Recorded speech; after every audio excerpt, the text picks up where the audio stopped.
isang tumindig sa gitna ng katahimikan, para sa mga ginamit, para sa mga inabuso siya, si Kapeso.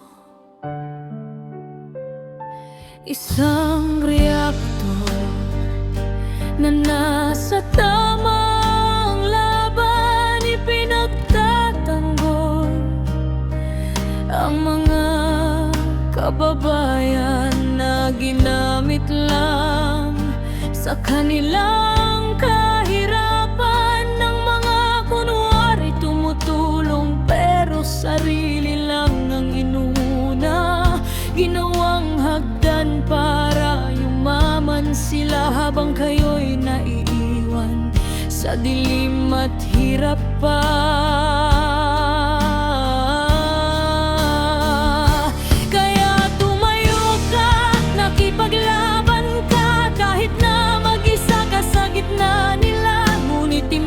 Na makinig, binalahura ka pa, dinala sa kaso, pilit na pinatahimik. Akala nila ay matitinag ka na. Kapeso, nag-iisa man noong una, pero ang katotohanan ay hindi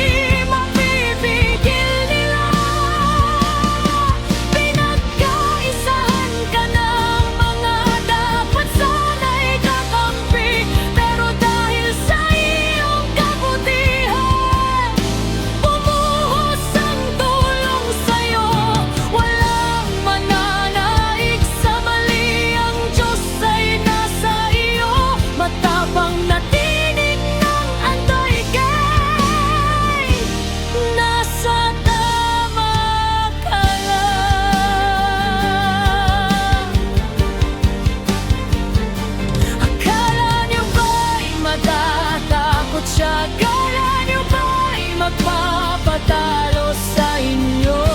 Ginamit niyo ang hirap ng iba para sa sarili niyong kapakinabangan. Ngunit nagkamali kayo ng tinapakan, dahil ang tapang niya ay galing sa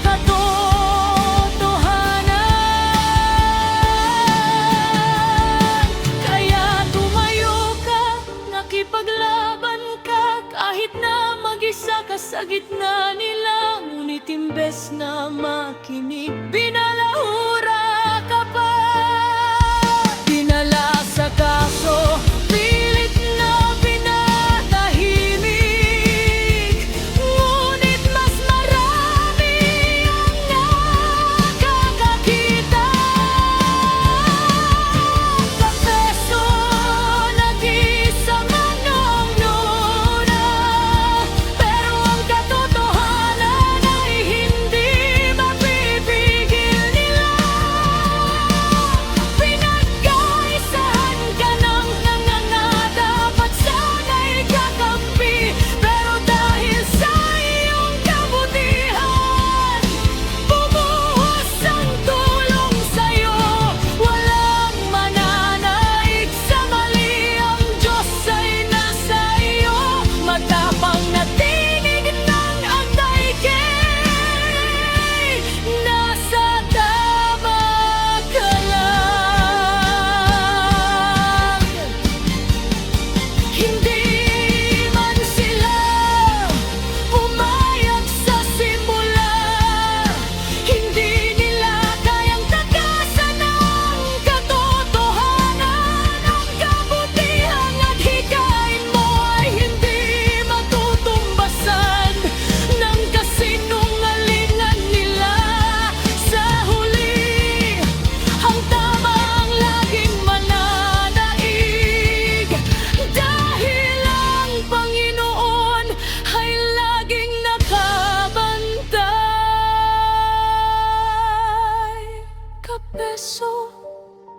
matapang na reaktor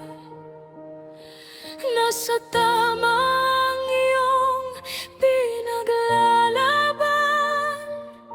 Hantay ka'y kasama ka, walang mananaig sa mali. Ang Diyos ay nasa iyo,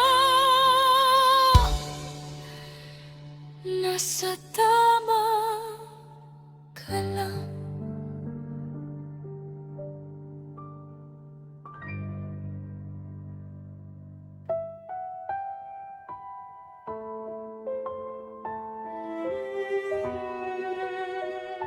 Tumawa ka, bakit hindi sa simpleng halakhak?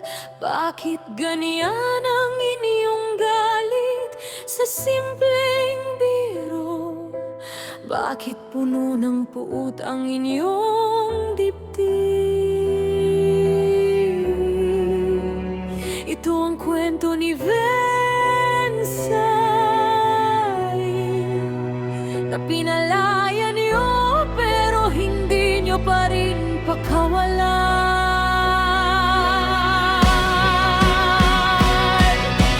Dati nasa inyong pangangalaga sa charity community na inyong tahanan, ngunit noong siya'y lumaya at tumindig, pati simpleng tawa niyo ay pinagbawal na. Ang inyong puot ay sumabog lang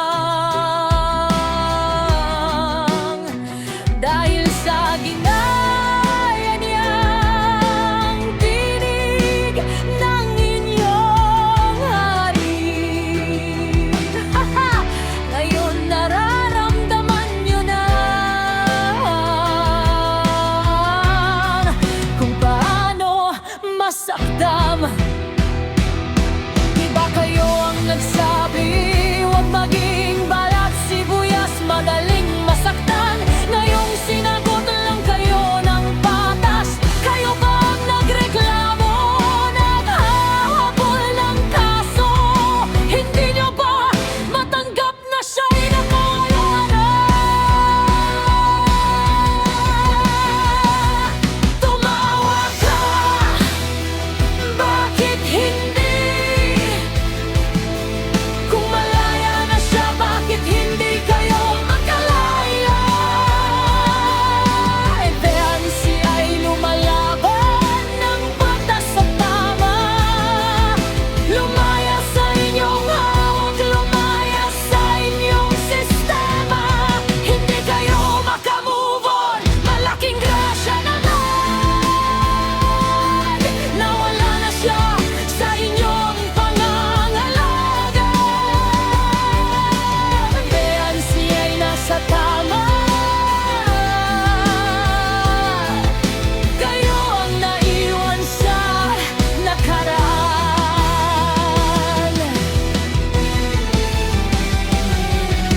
Binabalahura niyo pa rin siya kahit wala na, kahit na siya'y lumisan na sa inyong piling. Akala niyo ba'y mananahimik siya? Hindi siya magpapatalo sa inyong laro. Ang sabi niyo noon, huwag masyadong sensitibo. Ngayon kayo ang nasaktan, galit na galit kayo. Balat sibuyas nga ba talaga kayo? O hindi niyo lang matanggap na siya'y lumaya na?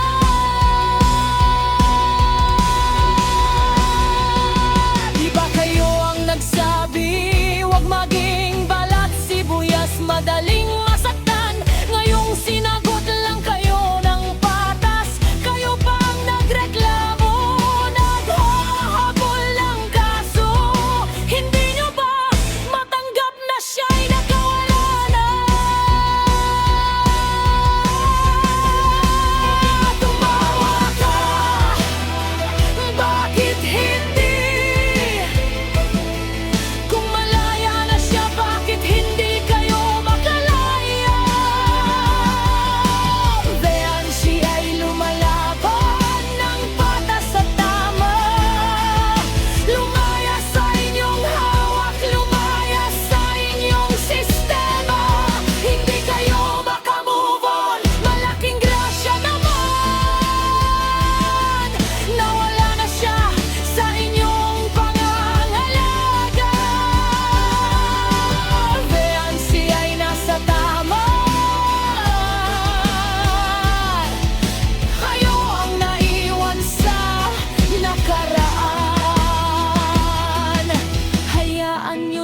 sa kanyang bagong buhay. Bakit kayo pa ang naghahabol?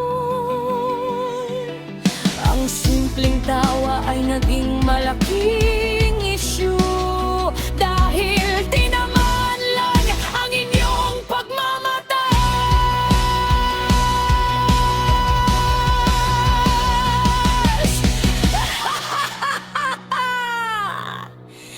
Ganun lang yun.